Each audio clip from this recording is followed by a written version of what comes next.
नमस्ते हमारे YouTube family में प्रीति आप सभी भाई बहनों का स्वागत करती हूं अपने वैष्णवी लोकगीत चैनल पे।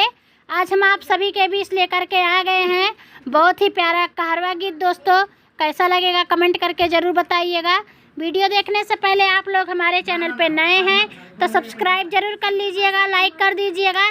तो चलिए सुनाते हैं आप सभी को।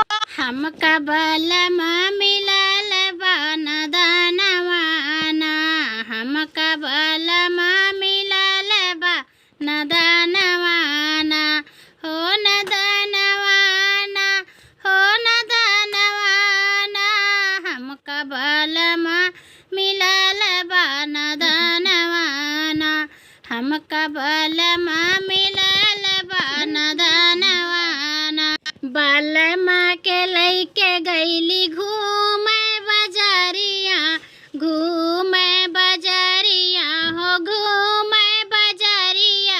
वह तो रोए लागले बघुन गुनवाना, वह तो रोए लागले बघुन गुनवाना।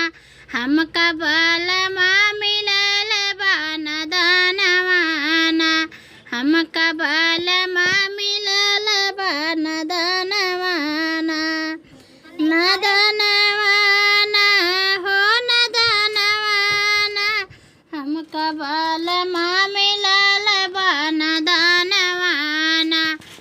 लइके घुन घुनवा बलम का समझाए, बलम का समझाए, बलम का समझाए।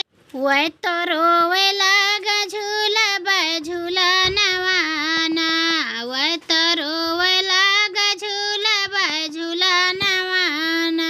हम कबल मिलल बाना दानवाना, हम कबल मिलल बाना दानवाना। दाई के झूलनवा बलम का समझाए, बलम का समझाए, बलम का समझाए। वह तो रोवे लाग खाब हम पनवाना, वह तो रोवे लाग खाब हम पनवाना। हम कबल मिलल बाना दानवाना, हम कबल मिलल बाना दानवाना।